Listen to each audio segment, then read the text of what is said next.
తర్వాత అంతా మీరు అవుట్పుట్ రాస్తారు. ఓకే. సో కానీ ఇక్కడ డేటా స్ట్రక్చర్స్ లో ప్రోగ్రామ్స్ ఏంటంటే కొంచెం లెంగ్తీగా ఉంటాయి కాబట్టి మీరు కొంచెం కేర్ఫుల్ గా రాయాలి. ఓకేనా? ఎస్పెషల్లీ ఈ మెనూ డ్రివెన్ ప్రోగ్రామ్స్ ఏవైతే ఉన్నాయో, సో ఈ మెనూ డ్రివెన్ ప్రోగ్రామ్స్ లో అవుట్పుట్ రాసేటప్పుడు ప్రతి ఆపరేషన్ మనం పెర్ఫార్మ్ చేసామా లేదా అనేది ఖచ్చితంగా చూసుకోవాలి. అందుకని మీకు అక్కడ 6 ఆప్షన్స్ ఉంటే 6 ఆప్షన్స్ ని మీరు ఎగ్జిక్యూషన్ చేసినట్లుగా అవుట్పుట్ లో చూపించాలి. ఆర్ 5 ఉంటే 5. ఓకే. సో ఎన్ని ఉంటే అన్ని మనం ఖచ్చితంగా చూపించాలి. రైట్. నేను ఆల్రెడీ మీ అందరికీ కూడా అసైన్‌మెంట్ పంపించి ఉన్నాను. ఏది అబ్జర్వేషన్ రాయమని చెప్పి. సో అబ్జర్వేషన్ రాయడానికి గాను మీరు ఒక కొత్త బుక్ ఆల్రెడీ మీకు జావా అబ్జర్వేషన్ కంటిన్యూషన్ లో ఉంటే గనక దాంట్లో రాసేయొచ్చు. ఓకే. పెద్ద ప్రాబ్లమ్ ఏం లేదు. సో జావా ల్యాబ్ కోసం మీరు అబ్జర్వేషన్ పెట్టారు ఆల్రెడీ. ఆ బుక్ లో ఇంకా చాలా స్పేస్ ఉందనుకుంటే గనక you can continue with that one. Okay. ఒకవేళ మీ జావా అబ్జర్వేషన్ కనుక ఎండింగ్ లో ఉంటే అంటే చివర్లో ఒక 10 పేజీలు అలా మిగిలిపోయి ఉంటే మాత్రం అది పెట్టద్దు. కొత్త బుక్ తీసుకోండి. ఓకే. సో కొత్త బుక్ తీసుకొని సో దాంట్లో స్టార్ట్ చేయండి. డేటా స్ట్రక్చర్స్ అబ్జర్వేషన్ చెప్పి ఫస్ట్ ప్రోగ్రామ్ రాసేయండి. నిన్న మాకు రాశాను కదా right a program to implement single linked list ఆ విధంగా రాసేసి title next right down the program continuous గా రాసేసేయండి. ఓకే. లెఫ్ట్ రైట్ ఖాళీలే మొదలు పెట్టదు కంటిన్యూస్ గా రాసేసేయండి. మొత్తం అయిపోయిన తర్వాత చివర్లో అవుట్పుట్ అని చెప్పి ఏదైతే మీరు మీ ఎడిటర్ లో అబ్జర్వ్ చేసారో అవుట్పుట్ అదంతా అక్కడ నోట్ చేయండి. ఓకే. సో అవుట్పుట్ రాసేటప్పుడు ఒక చిన్న సజెషన్ ఏంటంటే మెను మల్టిపుల్ టైమ్స్ రాయాల్సిన అవసరం లేదు. ఫస్ట్ టైం మాత్రమే మెను రాస్తే సరిపోతుంది. ఇదంతా మీరు అబ్జర్వేషన్ లో నోట్ చేయాలి. నేను ఆల్రెడీ మేబీ రేపటికి అనుకుంటా అది ఎందుకంటే మళ్ళీ రేపు ఎల్లుండి మనకి ల్యాబ్స్ వస్తాయి. ఓకే. సెకండ్ ప్రోగ్రామ్ చూడాల్సిన అవసరం ఉంది కాబట్టి సో దానికంటే ముందే మనకి ఫస్ట్ ప్రోగ్రామ్ కంప్లీట్ అవ్వాలి. ఓకే. సో అంటే ఇప్పుడు ఈ వీక్ లో మనం ల్యాబ్ ప్రోగ్రామ్ ఏదైతే చెప్పుకుంటామో అది మీరు ల్యాబ్ లో ఎగ్జిక్యూషన్ చేయాలి. ఒకవేళ కుదరకపోయిన తర్వాత మీరు చేసేసిన తర్వాత నెక్స్ట్ ల్యాబ్ వచ్చే లోపు అంటే నెక్స్ట్ వీక్ ల్యాబ్ మళ్ళీ వచ్చే లోపు మనం ఆ ప్రోగ్రామ్ ని అబ్జర్వేషన్ రాసేసేయాలి. ఓకే. సో అబ్జర్వేషన్ రాసి నేను ప్రతిదానికి అసైన్‌మెంట్ లాగా పంపిస్తూ ఉంటాను. మీరు దాన్ని స్కాన్ చేసి ఆ అసైన్‌మెంట్ సబ్మిషన్ చేయాలి. ఓకే. అసైన్‌మెంట్ సబ్మిషన్ అయిపోయిన తర్వాత మీకు మార్క్స్ వస్తాయి. అంటే దాంట్లో ఏమి కరెక్షన్స్ లేకపోతే I directly give you the marks. మీకు గ్రేడ్ ఇచ్చేస్తాను దాంట్లో. మీ ఎవరైతే గ్రేడ్ వచ్చేసిందో తిరిగి ఎవరికైతే మార్క్స్ వచ్చేస్తాయో వాళ్ళందరూ రికార్డ్ బోర్డ్ రాసేసుకోవచ్చు. Okay. So there is no worry ఎందుకంటే ఆల్రెడీ మీకు దగ్గర జావా రికార్డ్ ఉంది, జావా అబ్జర్వేషన్ ఉన్నాయి. You can continue with that one. ఏం పర్లేదు. కావాలంటే మీరు ఇండెక్స్ లో ఒక కొత్త పేజీ తర్వాత పెట్టుకోవచ్చు. ఇప్పుడు ఏదైతే ఉందో కంటిన్యూ చేసేసేయండి. ఓకే. అబ్జర్వేషన్ మాత్రం రాయడం ఎందుకంటే పెద్ద ప్రోగ్రామ్స్ కాబట్టి మీకు టైం తీసుకుంటుందని 1 వీక్ గ్యాప్ ఇస్తున్నాం మనం యాక్చువల్ గా. ఓకే. సో నిన్న క్లాస్ లో మన వాళ్ళు అడిగారు ఒకసారి ల్యాబ్ ప్రోగ్రామ్ కూడా ఒకసారి చూపించమని చెప్పి అందుకని నేను మళ్ళీ మీకు ప్లేస్ చేశాను. ఆ ప్రోగ్రామ్ ఎగ్జిక్యూషన్ ఎలా ఉంటుంది మీరు అందరూ తెలుసుకోవాలని చెప్పి నేను మళ్ళీ ఇంకొకసారి ఆ వీడియోని మీకు ప్లేస్ చేయడం జరిగింది. సో మీరందరూ కూడా ఆ వీడియో చూసి ఒకవేళ ఎవరికైతే ఎగ్జిక్యూషన్ ఎలా చేయాలో అర్థం కావట్లేదో ఒకసారి అందరూ కూడా ఆ వీడియో చూసి మీరు ఎగ్జిక్యూషన్ చేయండి. ఓకే. ఎందుకంటే ఎగ్జిక్యూషన్ చేస్తేనే మీకు దాంట్లో ఉండే లోటుపాట్లు అన్ని కూడా అర్థమవుతాయి. మామూలుగా నేను చేసేటప్పుడు చూస్తే మీకు పెద్దగా అనిపించకపోవచ్చు. కానీ మీరు ఎప్పుడైతే ఎగ్జిక్యూషన్ చేస్తారో దాంట్లో ప్రాబ్లమ్స్ మీరు ఐడెంటిఫై చేస్తారు. ఓకే. అందుకని చెప్పి కొంచెం చూసుకొని అబ్జర్వేషన్ టాస్క్ కంప్లీట్ చేయండి. ఓకే. నేను మీకు ఆల్రెడీ గూగుల్ క్లాస్ రూమ్ లో పంపించాను. ఒకసారి మీరు చూసుకుంటే మీకు అర్థమైపోతుంది. ఓకేనా? రైట్. క్లియర్ అమ్మా? డిఎస్ ల్యాబ్ అబ్జర్వేషన్ గురించి క్లియరా? Okay. Right. So then in that case మనం ఇంకా స్టార్ట్ చేద్దాము. మనం నిన్న infix to postfix conversion చూస్తున్నాం కదా. సో ఆల్రెడీ మీ అందరికి అర్థమైందని అనుకుంటాను. ఒకవేళ ఎవరైనా కొంచెం క్లారిటీ మిస్ అయితే నేను ఆల్రెడీ నిన్న వీడియో కూడా పంపించాను. ఇంకొకసారి చూసి ప్రాక్టీస్ చేయమని. అండ్ దాదాపుగా మీలో దాదాపుగా చాలా మంది దాన్ని చేయగలరు. చేశారు కూడా. ఓకే. సో వైట్ స్క్రీన్ కనిపిస్తుందా అందరికి వైట్ బోర్డ్?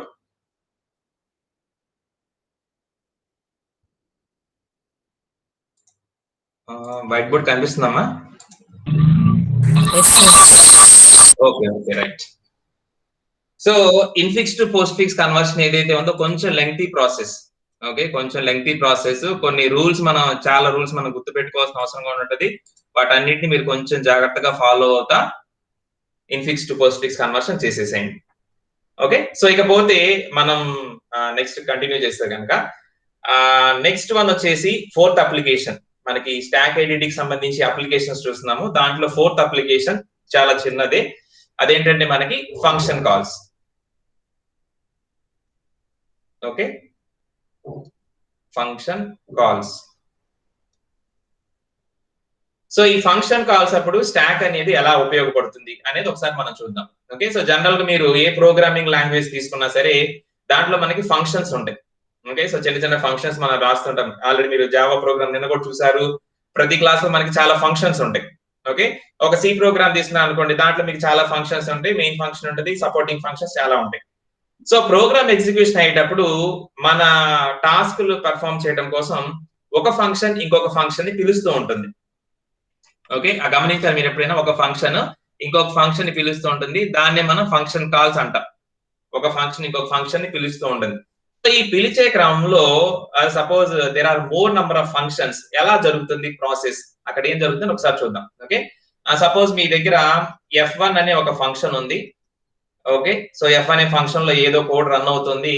మధ్యలో దానికి F2 అనే ఫంక్షన్ తో అవసరమైంది. So it calls F2 function. తర్వాత మళ్ళీ ఇంకో కోడ్ ఏదో వస్తుంది. ఇది F1 ఫంక్షన్. అలానే F1 ఎప్పుడైతే F2 ని పిలిచిందో, F2 మరి ఎగ్జిక్యూషన్ లోకి వెళ్ళాలి కదా, అంటే దానికి కూడా మనం కోడ్ రాసి ఉంచుతాం. సో F2 లో కూడా కోడ్ రన్ అవుతూ ఉంటది. ఇది తనకు అవసరమైన టాస్క్ కంప్లీట్ చేయడం కోసం F3 ని పిలుస్తుంది. అయిపోయిన తర్వాత మళ్ళీ ఇది కంప్లీట్ చేసుకుంటుంది. And finally F3 is a individual function which performs A particular task. దీంట్లో ఉన్న కోడ్ మొత్తం రన్ అయింది, అది తన టాస్క్ కంప్లీట్ చేసింది.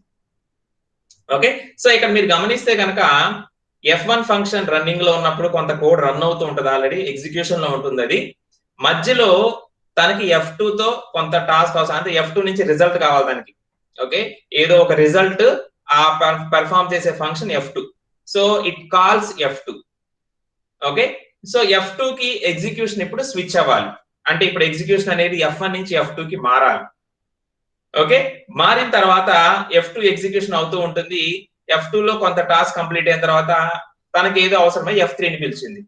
సో F3 కి ఫంక్షన్ కాల్ వెళ్ళిపోయింది. ఓకే, సో F3 అనేది ఎగ్జిక్యూషన్ జరుగుతుంది. F3 లో స్టేట్మెంట్స్ ఏవైతే ఉన్నాయో F3 లో స్టేట్మెంట్స్ అన్ని ఎగ్జిక్యూట్ అవుతాయి. అయిపోయిన తర్వాత వాట్ నెక్స్ట్? F3 తన స్టేట్మెంట్స్ అన్ని ఎగ్జిక్యూట్ చేసింది.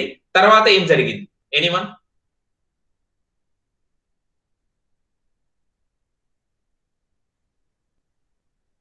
F3 తన స్టేట్మెంట్స్ అన్ని ఎగ్జిక్యూట్ చేసిన తర్వాత ఏం జరిగింది? F3 లోకి వెళ్ళిపోయాము. F3 లో ఉన్న స్టేట్మెంట్స్ అన్ని రన్ అయినాయి. ఓకే, మొత్తం స్టేట్మెంట్స్ అన్ని ఎగ్జిక్యూషన్ అయిపోయింది. What next? తర్వాత ఏం జరిగింది?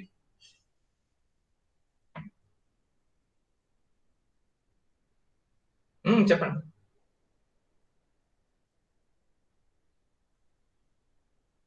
చాలా సింపుల్ క్వశ్చన్ ఇది. మీకు క్లియర్ గా బోర్డు మీద కనిపిస్తానే ఉంది ఏం జరిగిందో. F3 ఎగ్జిక్యూషన్ జరుగుతుంది. F3 ఎగ్జిక్యూషన్ మొత్తం అయిపోయింది. తర్వాత ఏం జరిగింది? దాంట్లో నుండి స్కిప్ అయిపోతాం సార్. స్కిప్ అయిపోతుంది. ఏ స్కిప్ అవుతుంది? F3 నుంచి స్కిప్ అవుతుంది సార్. మనం స్కిప్ అయ్యి ఎక్కడికి వెళ్ళింది? Main function. No no no, అసలు ఇక్కడ మెయిన్ ఫంక్షన్ అనేది నేను మాట్లాడలేదు. F1 కి వెళ్తుంది sir. No, it's absolutely wrong. There is no link between F1 and F3. F2 కి వెళ్తుంది. F2 కే వెళ్తుందని దానికి ఎలా తెలుసు? F3 కాల్ చేస్తుంది కాబట్టి F3 అయిపోయిన తర్వాత F2 కి రావాలని మీకు ఇక్కడ స్క్రీన్ మీద కనిపిస్తుంది. కానీ సిస్టమ్ కి ఎలా తెలిసింది? ఓకే, ఎక్కడో పిలుచుకుంటే వెళ్ళిపోయింది. ఎగ్జిక్యూషన్ F3 దాకా వెళ్ళిపోయింది. F3 తన టాస్క్ అంతా కంప్లీట్ చేసి వెనక్కి తిరిగి చూసుకుంటే ఎక్కడికి వెళ్ళాలనే డౌట్ వస్తుంది ఎగ్జిక్యూషన్ జరుగుతున్న సిస్టమ్ కి. సో ఎక్కడికి వెళ్ళాలంటే ఎవరొకరు చెప్పాలి. ఓకే, F3 ఎగ్జిక్యూషన్ అయిపోయిన తర్వాత బాబు F3 కి నువ్వు ఎగ్జిక్యూషన్ చేసుకున్న తర్వాత నిన్ను పిలిచిన వాళ్ళు F2, సో తిరిగి నువ్వు F2 దగ్గరికి వెళ్ళిపో అని కంట్రోల్ అనేది F2 దగ్గరికి రావాలి. Okay, so if we show as a diagram, ఇప్పుడు కనుక మనం చూసుకుంటే ఇదిగోండి F1 లో F2 ఉంది కదా. F2 పిలిచినప్పుడు F2 ఇక్కడికి వెళ్ళి ఈ టాస్క్ మొత్తం ఇలా కంప్లీట్ చేస్తూ ఉంటే మొత్తం మధ్యలో F3 వచ్చింది కదా. మళ్ళీ F3 ఇక్కడి నుంచి ఇక్కడికి వెళ్ళింది. ఈ టాస్క్ మొత్తం కంప్లీట్ చేసుకున్న తర్వాత it again has to come back to F2, మళ్ళీ F2 లోకి తిరిగి రావాలి. ఓకే, అలానే ఈ టాస్క్ మొత్తం కంప్లీట్ అయిన తర్వాత F2 అనేది తిరిగి మళ్ళీ F1 లోకి కంట్రోల్ ని పంపించాలి. రైట్. సో F2 కే తిరిగి రావాలని సిస్టమ్ కి ఎలా తెలిసిద్ది? అక్కడ మనం ఈ స్టాక్ ని ఉపయోగిస్తాం అన్నమాట. ఓకే, సో స్టాక్ ని ఎలా ఉపయోగిస్తామంటే సిస్టమ్ మెయింటైన్స్ ఏ స్టాక్, అంటే ఆపరేటింగ్ సిస్టమ్ లో ఒక స్టాక్ ఉంటుంది అనమాట.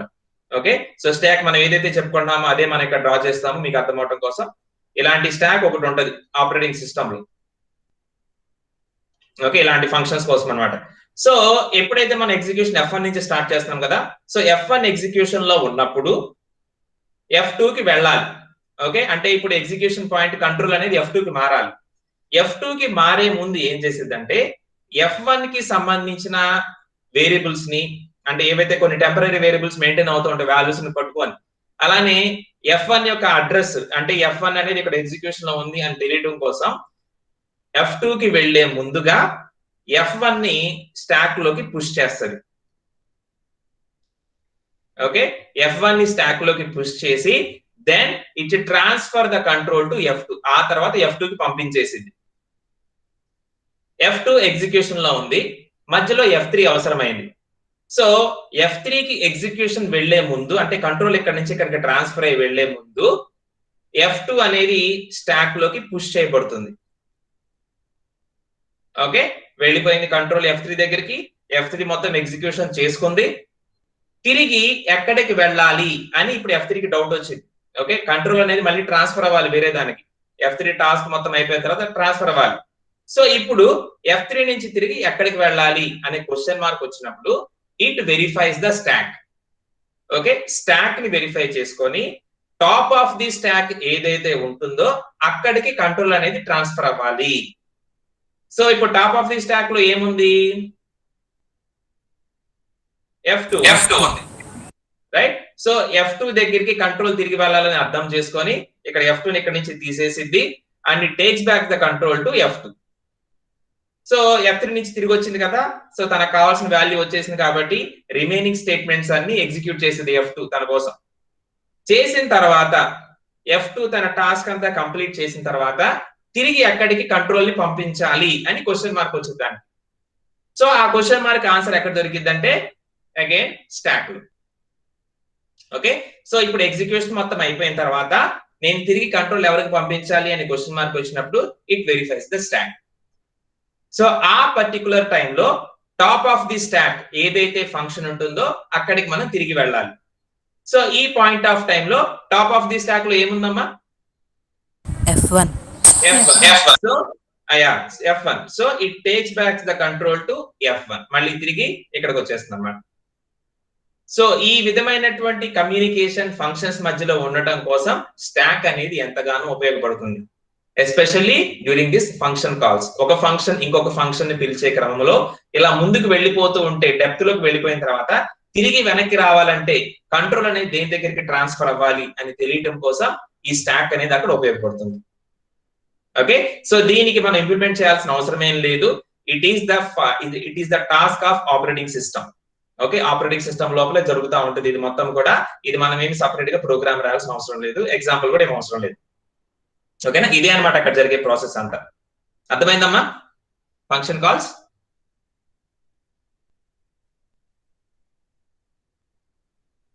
ఓకేనా, క్లియర్? అర్థమైందా ఫంక్షన్ కాల్స్ ఎలా రన్ అవుతుంది స్టాక్ హెల్ప్ తో? సార్ ఇంకోసారి చెప్పండి సార్. యా, సో ఇప్పుడు మనం ఫంక్షన్స్ లో ఒక ఫంక్షన్ ఇప్పుడు రాసాము, F1 అనే ఫంక్షన్ రాసాము. ఈ F1 అనే కోడ్ రన్ అవుతున్నప్పుడు దీనికి ఏదో అవసరమై F2 అనే ఫంక్షన్ ని కాల్ చేస్తుంది. ఓకే, F2 అనే ఫంక్షన్ కాల్ చేసినప్పుడు F2 అనే ఫంక్షన్ కి కంట్రోల్ వెళ్ళిపోతుంది, ఇక్కడ ఎగ్జిక్యూషన్ స్టార్ట్ అవుతుంది. ఇది తన టాస్క్ కంప్లీట్ చేసే టైంలో తనకి ఏదో అవసరమై F3 అనే ఫంక్షన్ ని కాల్ చేస్తుంది. సో F3 అనే ఫంక్షన్ కి కంట్రోల్ వెళ్ళిపోతుంది, అక్కడ F3 లో ఉన్న కోడ్ మొత్తం రన్ అయింది. రన్ అయిన తర్వాత F3 నుంచి కంట్రోల్ తిరిగి వెనక్కి రావాలి. సో తిరిగి వెనక్కి రావాలంటే ఎక్కడికి వెళ్ళాలి? Because the program contains several functions. So ఎవరైతే F3 ని పిలిచారో దాని దగ్గరికి తిరిగి వెళ్ళాలి. సో F3 ని ఎవరు పిలిచారు అని తెలియటం కోసం ఏం చేస్తామంటే F3 అనే ఫంక్షన్ లోపలికి వెళ్లే ముందు అది ఎవరైతే పిలుస్తున్నారో వాళ్ళని స్టాక్ లోకి పుష్ చేస్తాం. ఓకే, అంటే ఇక్కడ నుంచి చూసుకుంటే కనుక F1 రన్నింగ్ లో ఉంది, F2 ని పిలుస్తున్నాం. సో కంట్రోల్ అనేది F2 కి వెళ్లే ముందు వి push F1 into stock. F1 ని స్టాక్ లో పంపిస్తున్నాం మనకు తెలియడం కోసం. ఓకే, నెక్స్ట్ F2 వెళ్ళింది, F2 లో ఎగ్జిక్యూషన్ జరుగుతా ఉంది, అక్కడ మనం F3 ని పిలుస్తున్నాం. సో F3 కి కంట్రోల్ స్విచ్ అయ్యే ముందు it stores the F2 in the stock. F2 అనేది స్టాక్ లో పెట్టింది తెలియడం కోసం. ఓకే, F3 కి వెళ్ళిపోయింది, ఎగ్జిక్యూషన్ మొత్తం జరిగింది. ఇప్పుడు తిరిగి వెనక్కి రావాలి. సో తిరిగి వెనక్కి రావాలంటే కంట్రోల్ ఎవరికి అందించాలి? తిరిగి వెనక వాళ్ళకి అందించాలి కదా. సో వెనకమాల ఎవరున్నారు, నన్ను ఎవరు పిలిచారు అని తెలియడానికి ఒక క్వశ్చన్ మార్క్ వచ్చినప్పుడు it verifies the stock. Stock ని చూసింది. స్టాక్ లో టాప్ ఆఫ్ ది స్టాక్ ఈ పర్టికులర్ టైంలో ఏదైతే ఉందో అది దాన్ని పిలిచినట్టు లెక్క. ఓకే, సో ఈ కాంటెక్స్ట్ లో మనకి టాప్ ఆఫ్ ది స్టాక్ లో F2 ఉంటుంది. సో F2 ని ఇక్కడ నుంచి తీసేసి తన కంట్రోల్ ని మళ్ళీ F2 కి తిరిగి ఇచ్చేస్తుంది. సో ఇక్కడికి వచ్చి రిమైనింగ్ స్టేట్మెంట్స్ ఉన్నాయి కదా, ఇవన్నీ ఎగ్జిక్యూషన్ అయిపోతాయి అన్నమాట. అయిపోయింది, F2 లో ఉన్న కోడ్ అంతా రన్ అయిపోయింది. F2 టాస్క్ కంప్లీట్ అయింది. అయిపోయిన తర్వాత F2 అనేది తిరిగి మళ్ళీ వెనక్కి వెళ్ళాలి. వెనక్కి వెళ్ళాలంటే ఎవరు పిలిచారో తెలియాలి కదా. తెలియాల్సి వచ్చినప్పుడు it verifies the stock.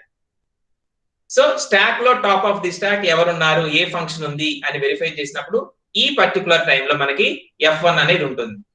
So వెంటనే F1 ఇక్కడ నుంచి తీసేసి తన కంట్రోల్ ని F1 కి పంపించేస్తుంది. F1 తన టాస్క్ కంప్లీట్ చేసుకుంటుంది. ఈ విధంగా ఫంక్షన్స్ ఇంకొక ఫంక్షన్ ని పిలిచేటప్పుడు వీటిని ఫంక్షన్ కాల్స్ అంటారు. సో ఒక ఫంక్షన్ మరొక ఫంక్షన్ పిలిచి అది ఇంకొక ఫంక్షన్ పిలిచి ఇలా జరుగుతూ ఉన్న క్రమంలో వెనక్కి మళ్ళీ తిరిగి రావాలి కదా. సో వెనక్కి తిరిగి రావాలంటే ఎవరు పిలిచారు అర్థం అవ్వాలి, దానికి తెలిసి ఉండాలి. సో ఆ తెలియటం కోసమే సిస్టమ్ ఏం చేసింది అంటే ఇలాంటి స్టాక్ ఒక దాన్ని మెయింటైన్ చేస్తుంది. సో ఆ స్టాక్ లోకి కంట్రోల్ ని ఈ ఫంక్షన్ నుంచి వేరే ఫంక్షన్ కి ఇచ్చే ముందు ఈ ఫంక్షన్ ని స్టాక్ లో ప్లేస్ చేసింది. సో దట్ మళ్ళీ వెనక్కి తిరిగి రావాలంటే దానికి తెలియటం కోసం. ఓకే, సో ఆ విధమైన అరేంజ్మెంట్ మనకి ఈ స్టాక్ లో ఉంటది అనమాట. ఇది ఒక stock application and this is the function performed at operating system level, OS లెవెల్లో జరుగుతూ ఉంటది. ఓకేనా, ఇది ఫంక్షన్ కాల్స్ అన్నమాట. అర్థమైందా? సార్ రియల్ లైఫ్ ఎగ్జాంపుల్ ఏమన్నా చెప్పండి సార్. ఒకటి ఏంటి బాబు? అంటే రియల్ గా ఏదన్నా యూజ్ చేస్తాం కదా సార్, ఈ అప్లికేషన్ ఎక్కడెక్కడ యూజ్ చేస్తాం అనేది. నేను చెప్తున్నదే operating system is the real time example. Operating system లో మనం చేసేది ఇదే. ఓకే, ఆపరేటింగ్ సిస్టమ్ లో మీరు మల్టిపుల్ ఫంక్షన్స్ ని కాల్ చేస్తున్నప్పుడు ఏ ఫంక్షన్ నుంచి వెనక్కి తిరిగి రావాలి. ఇప్పుడు ఫర్ ఎగ్జాంపుల్ మీరు చాలా ప్రాసెస్లు రన్ చేస్తూ ఉంటారు. మీరు సిస్టమ్ కనుక చూసుకుంటే సిస్టమ్ లో చాలా ప్రాసెస్లు ఉంటాయి. మీరు టాస్క్ మేనేజర్ ఓపెన్ చేస్తే దాంట్లో కనిపిస్తూ ఉంటాయి. ఈ వర్క్ అయ్యే క్రమంలో ఏంటంటే ఒక ప్రాసెస్ ఇంకొక ప్రాసెస్ ని పిలుస్తూ ఉంటది తనకు కావాల్సిన డేటా తెచ్చుకోవడం కోసం. సో ఇక్కడ నుంచి కాల్ దానికి స్విచ్ అయ్యే ముందు, కంట్రోల్ ఇక్కడ నుంచి అక్కడికి స్విచ్ అయ్యే ముందు ఇది గుర్తు పెట్టుకోవాలి ఎవరో ఒకళ్ళు. ఆ గుర్తు పెట్టు కోసమే ఈ స్టాక్ అనేది సిస్టమ్ యూజ్ చేసుకుంటది. Okay, so this is the real time example used at the operating system level. Windows, Linux ఇలాంటి ఆపరేటింగ్ సిస్టమ్స్ ఇలాంటి స్టాక్ అప్లికేషన్ కలిగి ఉంటాయి. ఎందుకంటే వాటిల్లో చాలా ఫంక్షన్స్ ఒకేసారి జరుగుతూ ఉంటాయి కాబట్టి ఒక ఫంక్షన్ ఇంకొక ఫంక్షన్ ని పిలవాల్సిన అవసరం ఉండేది కాబట్టి అటువంటి చోట ఈ స్టాక్ అనేది ఇలా ఉపయోగపడుతుంది. And this is the real time example, operating system లో ఉపయోగించే ఎగ్జాంపుల్ అన్నమాట. ఇది నేను మీకు చూపించింది ఏదైతే ఇప్పుడు F1, F2, F3 ఇవన్నీ కూడా మన సి ప్రోగ్రామ్ కానీ జావా ప్రోగ్రామింగ్ ఇలా జరుగుతూ ఉంటది. ఓకే, ఆపరేటింగ్ సిస్టమ్ లెవెల్కి వెళ్తే ప్రాసెస్ ఒక ప్రాసెస్ నుంచి ఇంకొక ప్రాసెస్ కి కంట్రోల్ స్విచ్ అయ్యే ముందు ఈ ప్రాసెస్ ని స్టాక్ లో గుర్తు పెట్టుకుంటది. సో దట్ వెళ్ళిన ప్రాసెస్ లో వర్క్ కంప్లీట్ అయిన తర్వాత మళ్ళీ తిరిగి వెనక్కి రావాలంటే ఎక్కడికి రావాలో మనకు దానికి తెలిసి ఉండాలి. సో తెలియాలంటే ఎవరో ఒకళ్ళు దాన్ని గుర్తు పెట్టుకోవాలి కాబట్టి this stack maintains the details. ఓకేనా?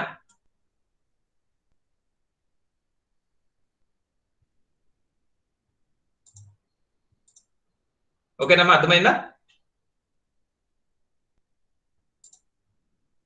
So this is the function calls. Yeah right. Okay, note చేసుకోండి అమ్మా. ఫోర్త్ అప్లికేషన్ ఇది function calls. Function calls so దాంట్లో రాసుకోండి. In programmes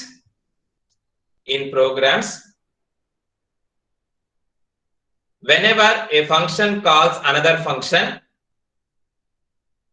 in programs whenever a function calls another function,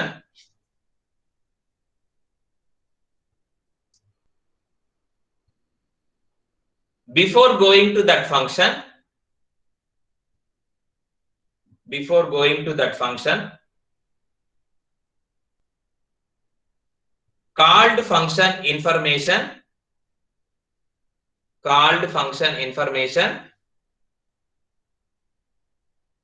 must be stored.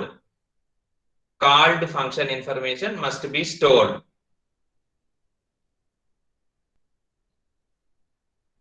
Okay, next. The system maintains a stack. The system maintains a stack to store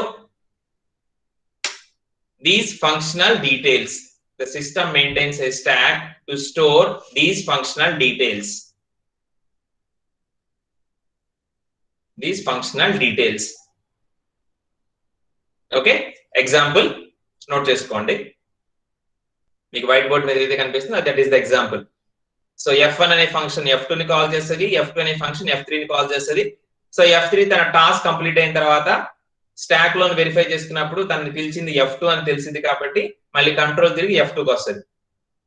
f2 తన work అంతా complete చేసిన తర్వాత తనని పిలిచింది f1 అని stock ని చూస్తే అర్థమైంది కాబట్టి మళ్ళీ తిరిగి వెనక్కి వచ్చేస్తుంది.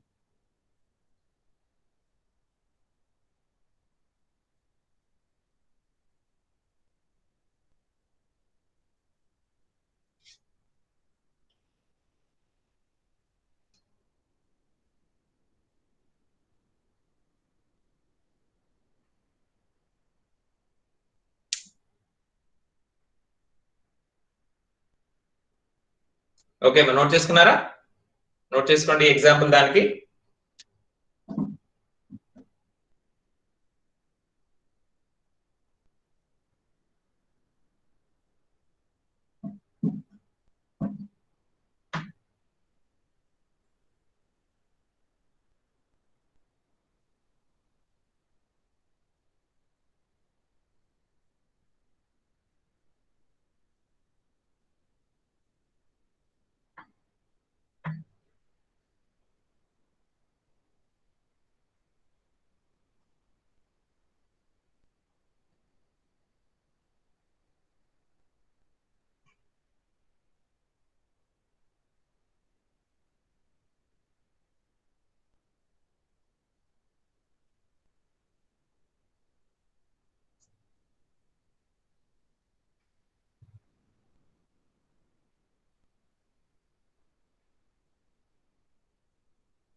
నోట్ చేసుకున్నారా అందరూ?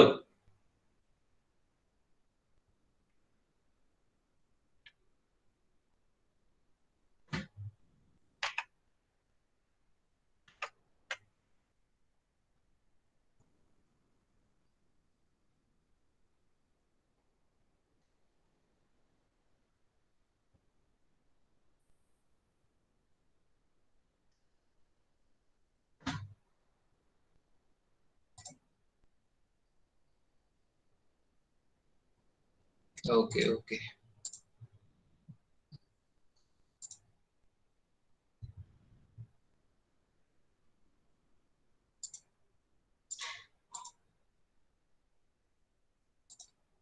ఓకేమా. నెక్స్ట్ వెళ్దామా? ఇంకా ఎవరున్నారు పెండింగ్ ఉన్నారు నోట్ చేసుకోవాల్సిన వాళ్ళు? నెక్స్ట్ ఇంకో దానికి వెళ్దామా? Can I continue?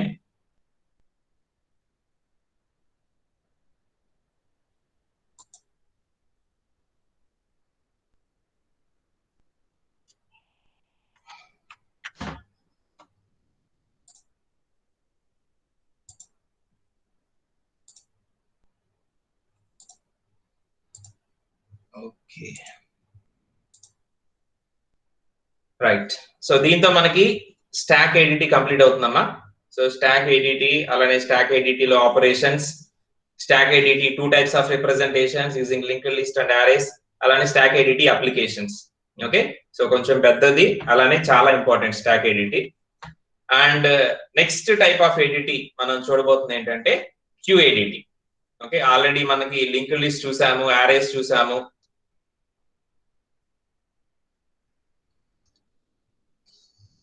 Next one క్యూఏడిటి.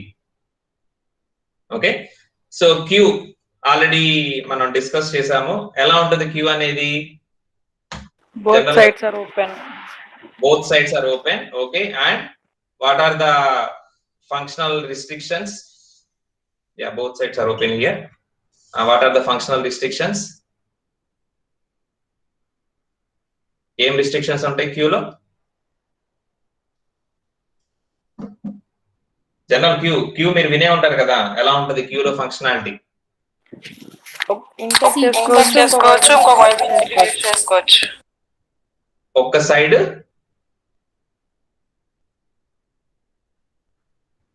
మీది ఈకో వస్తుందమ్మా, వాయిస్ ఈకో వస్తుంది. Anyone else? వన్ సైడ్ నుంచి ఇన్సర్ట్ చేసుకోవచ్చు, ఇంకో సైడ్ నుంచి డిలీట్ చేసుకోవచ్చు. ఓకే, క్యూ లో వన్ సైడ్ ఇన్సర్షన్ చేయొచ్చు, ఇంకో సైడ్ డిలీషన్ చేయొచ్చు. ఎటు సైడ్ ఇన్సర్షన్ చేయాలి, ఎటు సైడ్ డిలీషన్ చేయాలి? రెండు దారులు ఉన్నాయి ఇప్పుడు. ఎటు సైడ్ నుంచి అయినా ఇన్సర్షన్ డిలీషన్ చేయొచ్చా? ఒక డౌట్.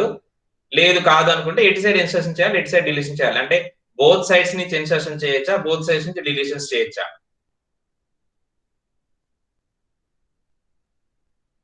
ఏదైనా పర్లేదా? జనరల్ గా క్యూ అంటే మీరు రియల్ టైమ్ లో చూసే క్యూనే గుర్తు తెచ్చుకోండి. ఒక సినిమా హాల్ ముందు ఉండే క్యూ, ఓకే, ఒక టికెట్ రిజర్వేషన్ దగ్గర ఉండే క్యూ గుర్తెచ్చుకోండి, లేదా ఏటీఎం ముందు ఉండే క్యూ గుర్తెచ్చుకోండి. క్యూలో ఎలా ఇన్సర్షన్ జరిగి అంటే ఎటు సైడ్ ఇన్సర్షన్ జరిగింది, ఎటు సైడ్ డిలీషన్ జరిగింది. ఇన్సర్షన్ అంటే ఎటు సైడ్ ఎలిమెంట్స్ లోపలికి వస్తూ ఉంటాయి, ఎటు సైడ్ ఎలిమెంట్స్ బయటకు వెళ్తూ ఉంటాయి.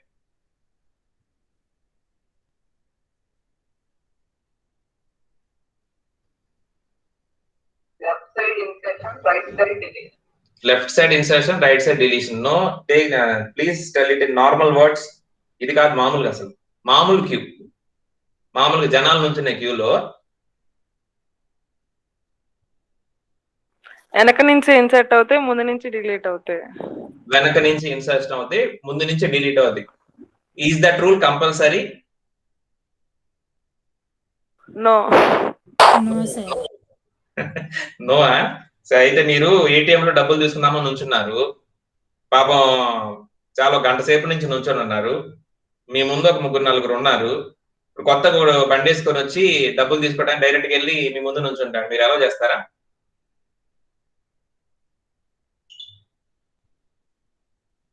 చెప్పింది అర్థమైందా? మీరు ఏటీఎం ముందు నుంచొని ఉన్నారు, ఒక గంట సేపు నుంచి నుంచున్నారు, పాప ముందు చాలా జనాభా వెళ్తున్నారు, ఒక్కొక్కరు తీసుకెళ్తున్నారు. సో మీ వంతు వచ్చేసరికి మీ ముందు ఇంకొక ముగ్గురే ఉన్నారు. ఓకే, చాలా సేపు నుంచి మీరు వెయిట్ చేస్తున్నారు. కొత్తగా ఒకటి వచ్చారు ఇప్పుడు డబ్బులు తీసుకోవడానికి. వచ్చిన వాడు డైరెక్ట్ గా ఈ ముగ్గురు కంటే ముందే నుంచుంటానని నుంచున్నాడు. మీరు అలౌ చేస్తారా? మీరు ఒప్పుకుంటారా?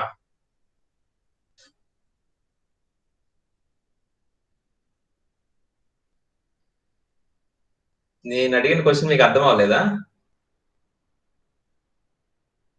Anyone please answer from MCCS. No. ఎందుకని ఒప్పుకోరు? మీరు వచ్చారు కాబట్టి. మరి వాళ్ళని ఎక్కడి నుంచోమని చెప్తారు మీరు ఇప్పుడు? కొత్తగా వచ్చిన వాళ్ళు ఎక్కడి నుంచోమని చెప్తారు, మీరు సజెస్ట్ చేస్తారు? ఎవరు వెనక మళ్ళా మీ వెనక మళ్ళీ వచ్చంటే ఒప్పుకుంటారా? ఎక్కడ ఏ వెనక మళ్ళీ ఉంచోవాలి? వెనక మళ్ళీ చాలా రకాలు ఉన్నాయి ఇక్కడ.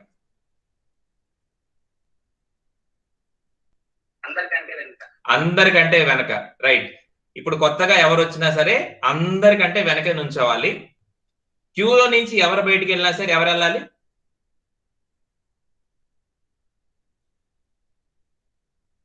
క్యూలో నుంచి ఇప్పుడు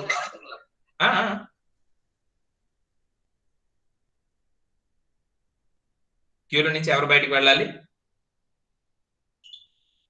క్యాష్ ఎవరు తీసుకోవాలి ఏటీఎంలో? అది ఆ పాయింట్ ఇక్కడ ఇంపార్టెంట్.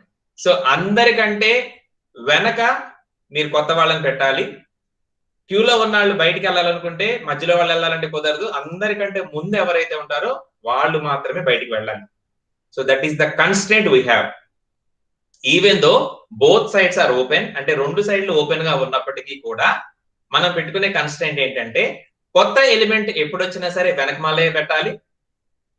ఏదన్నా ఉన్న ఎలిమెంట్ డిలీట్ అవ్వాలనుకుంటే ఖచ్చితంగా అందరికంటే ముందెవరు నుంచొని ఉంటారో వాళ్ళు మాత్రమే డిలీట్ అవ్వాలి.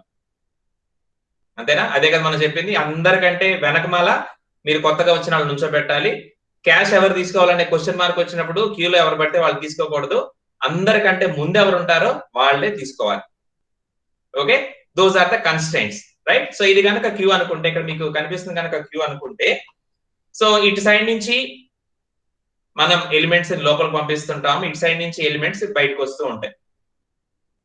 ఓకే, అండ్ వీ కాల్ ఈ సైడ్స్ మన పేరు పెట్టుకోవాలి కదా. ఇప్పుడు మన లెఫ్ట్ సైడ్ రైట్ సైడ్ అని పిలవడానికి కుదరదు. Okay, anything can be left or right, ఒక్కొక్క సైడ్ నుంచి ఒక్కోలాగా ఉంటుంది.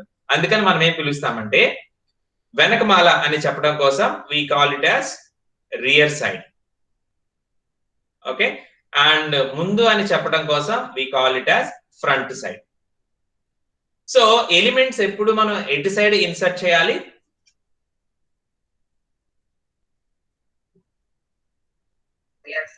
రైట్. ఎలిమెంట్స్ ఎప్పుడు మనం ఎటు సైడ్ డిలీట్ చేయాలి? Front side. సో ఈ రెండు గుర్తు పెట్టుకోండి. ఓకే, సో క్యూ అనేది బోత్ ఎండ్స్ ఓపెన్ గా ఉంటాయి. ఎలిమెంట్స్ ఇటు సైడ్ నుంచి వస్తూ ఉంటాయి, ఇలా వెళ్తూ ఉంటాయి.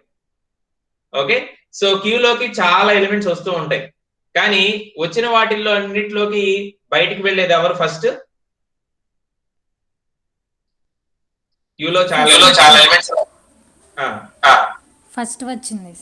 Very good. ఫస్ట్ ఎవరైతే క్యూలోకి ఎంటర్ అవుతారో వాళ్ళే క్యూలో నుంచి బయటికి వెళ్తారు. And we call it as FIFO, FIFO, first in first out. Okay, క్యూలోకి ఎవరైతే మొదట వచ్చి నుంచుంటారో వాళ్ళే ముందు క్యాష్ తీసుకొని బయటకు వెళ్తారు. First in first out. So FIFO అంటారు క్యూని. ఓకే, మనం ఆల్రెడీ స్టాక్ కి చెప్పుకున్నాం. స్టాక్ ని ఏమంటారమ్మా? స్టాక్ చెప్పండి. స్టాక్ ని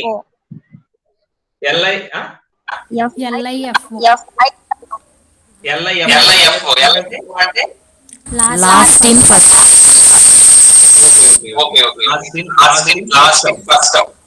సో ఏదైతే చివరిగా వస్తుందో అదే ముందు బయటకు వెళ్తుంది. Okay, so that is stock.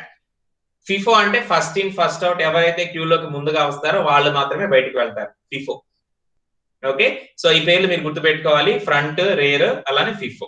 And ఇంకొకటి ఇక్కడ న్యూ టెర్మినాలజీ. మనం ఎలాగైతే స్టాక్ లో పుష్ పాప్ అని చెప్పుకున్నామో క్యూలో కూడా మనకు ఒక న్యూ టెర్మినాలజీ ఉంటుంది అనమాట. సో ఇక్కడ ఇన్సర్షన్. ఓకే, ఇన్సర్షన్ ఇటు సైడ్ చేస్తాం కూడా ఇక్కడ రాస్తున్నాను. ఇన్సర్షన్ ఈ పేరుని ఏమంటారంటే NQ అని పిలుస్తారు. ఓకే, ఇటు సైడ్ మనకి డిలీషన్ జరుగుతూ ఉంటది కదా, ఇటు సైడ్ నుంచి డిలీషన్ ఏమని పిలుస్తారంటే we call it as DQ. Okay, ఇది ఇక్కడ టర్మినాలజీ. సో క్యూలో ఆపరేషన్స్ ని మనం ఏమని పిలుస్తామంటే క్యూలో ఇన్సర్షన్ ని మనం NQ అని పిలుస్తాము, క్యూలో డిలీషన్ ని DQ అని పిలుస్తాం.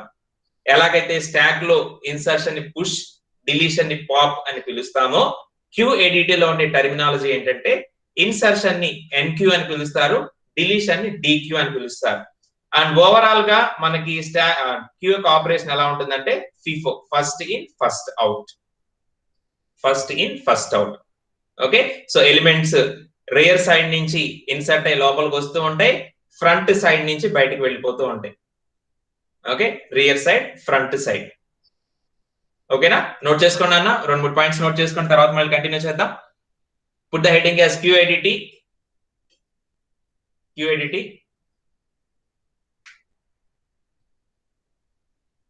నోట్ చేసుకోండి దాంట్లో కొన్ని points. Q is an ADT. Q is an ADT where we perform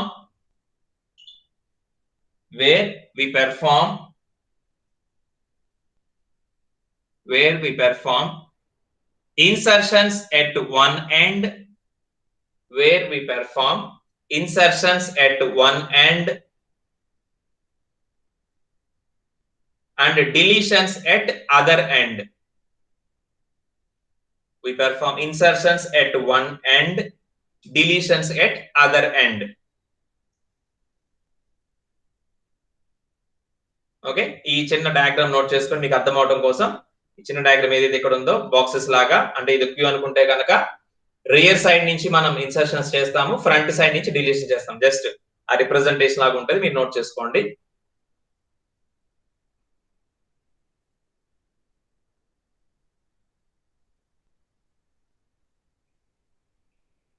next note చేసుకున్న తర్వాత Q can also be called as Q can also be called as FIFO. FIFO, FIFO. Q can also be called as FIFO. Means first in, first out. First in, first out.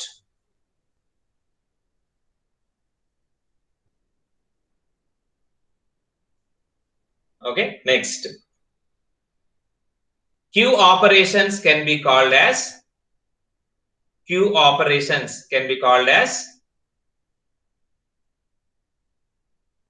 కింద రాసుకోండి. Insertion means NQ, deletion means DQ. Okay, and also be called as అని చెప్పి insertion అంటే NQ, deletion means DQ ఇలా రాసుకోండి. Insertion means NQ, deletion means DQ.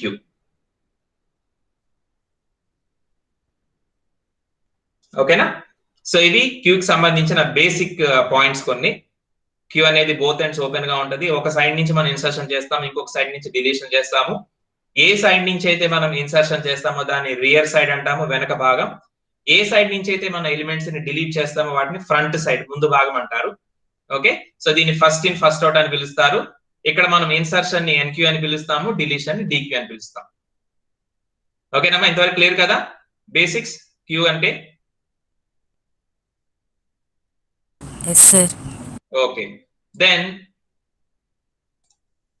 How to represent the queue. Okay, so again మనకి already తెలిసిందే, ఎలాగైతే మనం stock ని 2 ways లో రిప్రజెంట్ చేసామో క్యూ ని రిప్రజెంట్ చేయడానికి కూడా మనకి 2 ways ఉంటాయి.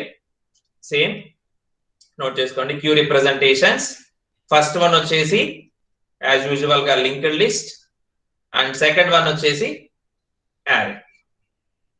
Okay, queue representations, first one is linked list, second one is array. Linked list, array.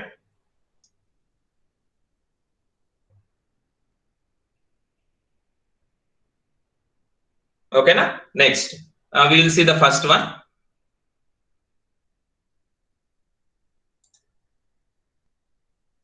Okay, next note cheskondi. Q representation using linked list.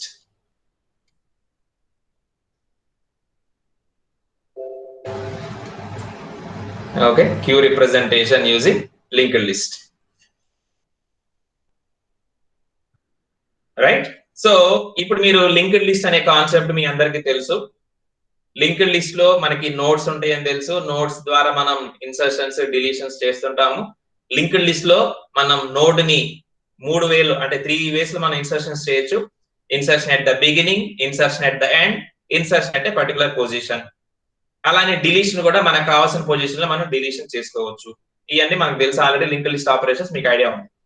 ఇప్పుడు ఒక లింక్డ్ లిస్ట్ క్యూ లాగా behave చేయాలంటే, ఒక లింక్డ్ లిస్ట్ క్యూ లాగా behave చేయాలి అంటే insertion ఎక్కడ చేయాలి, డిలీషన్ ఎక్కడ చేయాలి. ప్రతిసారి అంటే మనం ఎలిమెంట్స్ ని ప్లేస్ చేయాలి కదా క్యూలో, అంటే ప్రతిసారి ఇన్సర్షన్ ఎక్కడ చేయాలి, డిలీషన్ ఎక్కడ చేయాలి. ఒక లింక్డ్ లిస్ట్ అనేది క్యూ లాగా మారాలి అంటే చెప్పండి.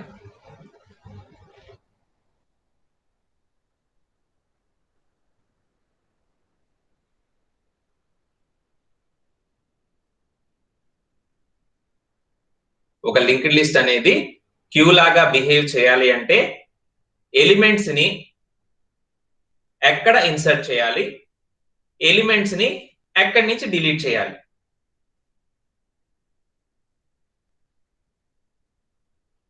లింక్డ్ లిస్ట్ లో మీకు 3 పొజిషన్స్ ఉంటాయి. ఓకే, బిగినింగ్, ఎండింగ్, మిడిల్ 3 పొజిషన్లు ఉంటాయి. మీరు ఇన్సర్షన్స్ ని ఎక్కడ చేయాలి, డిలీషన్స్ ని ఎక్కడ చేయాలి, ఏ విధంగా చేస్తే ఆ లింక్డ్ లిస్ట్ అనేది ఒక క్యూ లాగా బిహేవ్ చేస్తుంది, అది మీ క్వశ్చన్. ఆల్రెడీ మీరు స్టాక్ కి చెప్పున్నారు, గుర్తెచ్చుకోండి.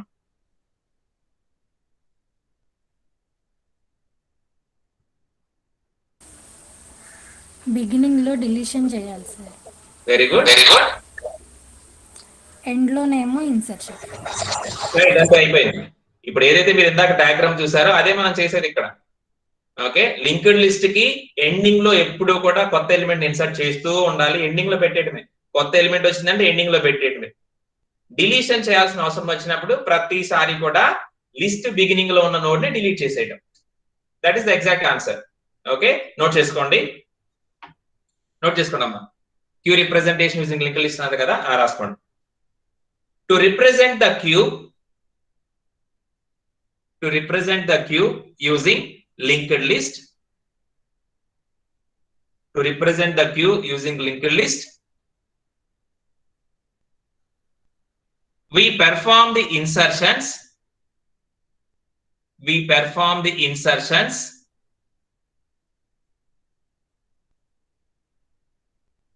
at the end of the list. We perform the insertions at the end of the list and deletions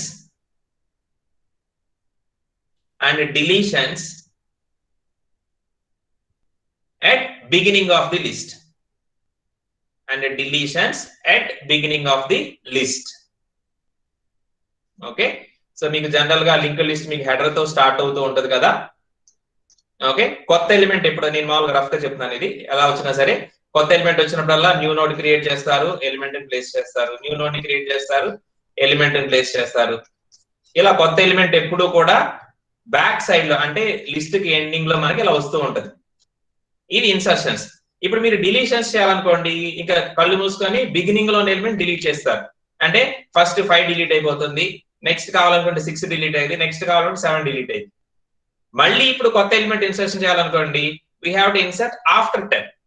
so ఈ 3 డిలీషన్స్ చేసిన తర్వాత హెడర్ ఉంటది, హెడర్ తర్వాత 10 అలా మిగిలిపోయి ఉంటది.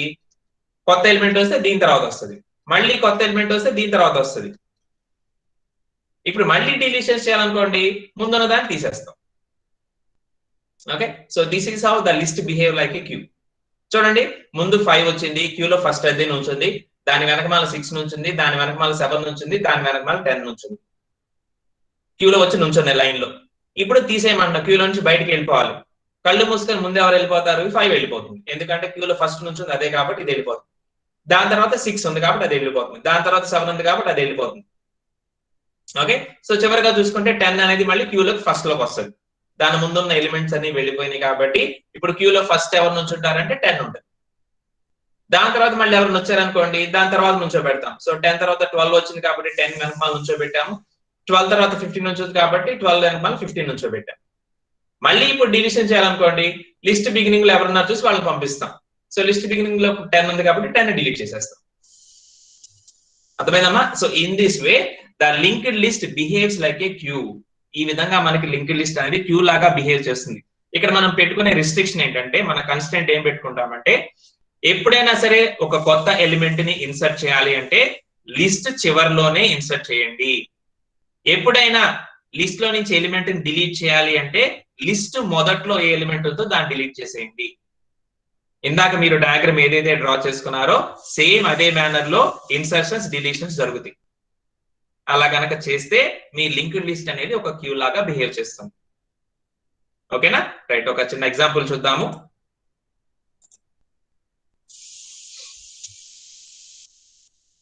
ఓకే, సో ఇక్కడ మనకి కొన్ని ఎలిమెంట్స్ మనం ఇస్తున్నాము క్యూలోకి ఇన్సర్షన్ చేయడానికి. ఎలా చేయాలో చూద్దాం. For example 24, 48, 16, 37, 98. ఓకే, సో వీటిని మనం ఇన్సర్షన్ చేయాలి, క్యూని బిల్డ్ చేయాలన్నమాట. సో క్యూని బిల్డ్ చేయడం ఎలాగా? ఓకే, ఫస్ట్ మనకి స్టార్టింగ్ లో హెడర్ ఒక్కటే ఉంటుంది.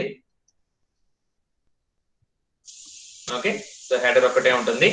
And what is the name for insertion operation here? ఏమని పిలవాలి మన ఇక్కడ ఇన్సర్షన్ ని? NQ. NQ.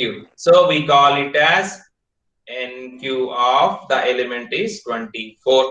సో లిస్ట్ చివరిలో పెట్టాలనుకున్నాం కాబట్టి సో హెడర్ ఉంటుంది కదా, హెడర్ తర్వాత మనం 24 ని పెట్టేస్తాం. Okay, and next insertion NQ of 48. Okay, list చివరిలో పెట్టాలి. సో లిస్ట్ లో ఆల్రెడీ హెడర్ ఉంది, 24 ఉంది కాబట్టి 24 తర్వాత తీసుకెళ్లి 48 ని పెడతాం. Okay, and next NQ of 16. Okay, so already list లో ఏవైతే ఉన్నాయో వాటిని అలానే ఉంచి వాటి చివర పెట్టాలి. సో లిస్ట్ లో ఆల్రెడీ హెడర్ ఉంది, 24 ఉంది, 48 ఉంది. సో 48 తరువాత 16 పెట్టాలి. Okay, next perform NQ 37. Okay, అన్నిటికంటే చివరిలో పెట్టేసేయటమే. So header, so 24, 48, 16, 37. Okay, and last element 98. So NQ 98. Okay, so take the header. Already మనకి లిస్ట్ ఏదైతే ఉందో అది అలానే కంటిన్యూ అవుతుంటది. మిగతా ఎలిమెంట్స్ ఏవి మనం కదిలించకూడదు. ఓన్లీ కొత్త ఎలిమెంట్ ఎప్పుడు వచ్చినా సరే ఒక న్యూ నోడ్ ని లాస్ట్ లో క్రియేట్ చేసి, అంటే ఎండ్ ఆఫ్ ది లిస్ట్ లో క్రియేట్ చేసి అక్కడ మనం ప్లేస్ చేస్తాం. ఓకే, సో ఈ విధంగా మనకి లింక్డ్ లిస్ట్ అనేది క్యూ లాగా బిహేవ్ చేస్తుంది. ఎప్పుడంటే ఇన్సర్షన్స్ అన్ని కూడా ఎండ్ ఆఫ్ ది లిస్ట్ లో చేసినప్పుడు, లైక్ దిస్. నోట్ చేసుకుందాం.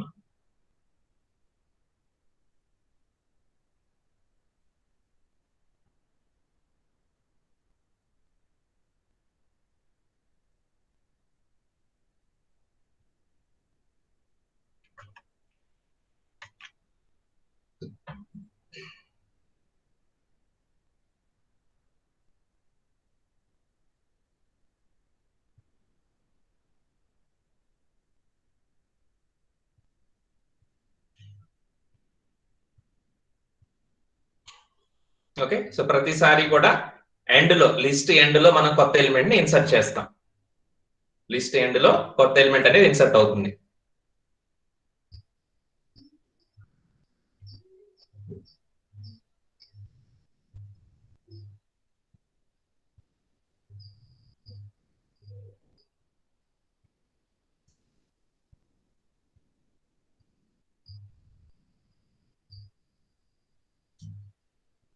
ఓకే, మనం నోట్ చేసుకున్నారా? రైట్. సో ఇప్పుడు డీక్యూ చేయాలంటే ఏ ఎలిమెంట్ నేను డిలీట్ చేయాలి? ఇప్పుడు లిస్ట్ అంతా మన దగ్గర రెడీగా ఉంది. Suppose if I want to perform the DQ, A element నేను సెలెక్ట్ చేసుకోవాలి డిలీషన్ కి? 24.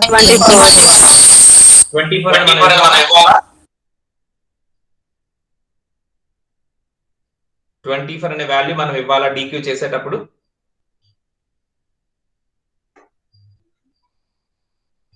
డీక్యూ ఆఫ్ 24 అని నేను ఇవ్వాలా? అది నా డౌట్. అవసరం లేదు సార్. అవసరం లేదు. Very good. ఎలాగైతే మనం స్టాక్ లో పాప్ అని పిలిస్తే ఏదైతే పైన ఉన్న ఎలిమెంట్ ని అది మనకి పంపిస్తుందో, అలానే క్యూలో మనం డీక్యూ అని పిలిస్తే చాలు, it automatically returns the first element. ఏదైతే క్యూలోకి ముందు వచ్చిందో ఆ ఎలిమెంట్ ఆటోమేటిక్ మనకి ఇచ్చేస్తుంది. So if you call dequeue, it returns you 24 defaultly. Then it updates the list. ఆ 24 ని పంపించేసింది కాబట్టి రిమైనింగ్ లిస్ట్ మిగిలిపోతుంది. ఏదైతే ఉందో 48, 16, 37, 98 అనేది లిస్ట్ ఇంకా అలా మిగిలిపోతుంది అనమాట.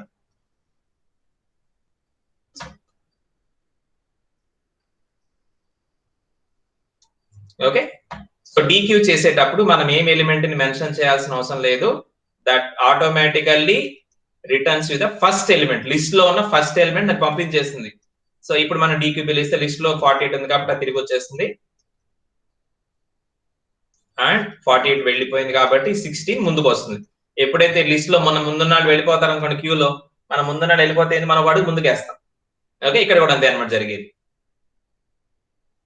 Okay, these are the dequeue operations. So dequeue చేసేటప్పుడు మనం ఏ ఎలిమెంట్ ని మెన్షన్ చేయాల్సిన అవసరం లేదు.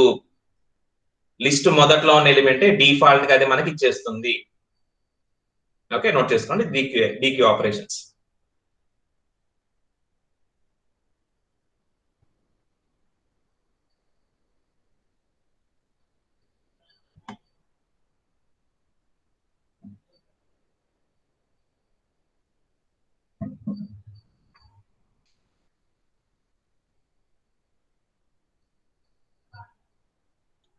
ఓకే, మనం నోట్ చేసుకున్నారా డీక్యూ ఆపరేషన్స్ కూడా?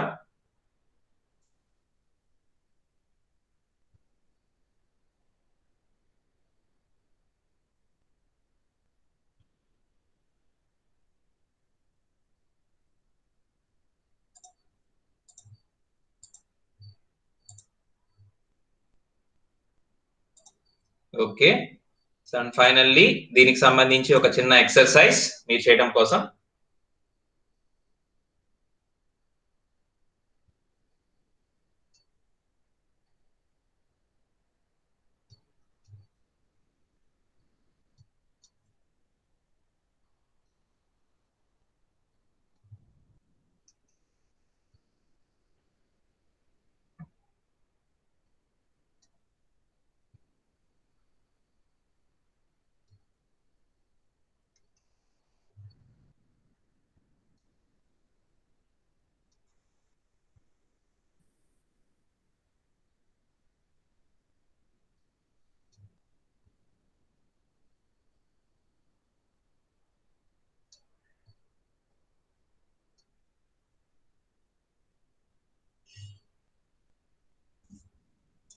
ఓకే, సో ఈ ఆపరేషన్స్ మీరు ఎక్సర్సైజ్ లో చేయండి. వీటితో మన క్యూ ఆపరేషన్స్ అన్నమాట. ఓకే, ఒక కొత్త క్యూని బిల్డ్ చేసే క్రమంలో కొన్ని ఎన్క్యూస్, కొన్ని డీక్యూస్ నోట్ చేసుకోండి.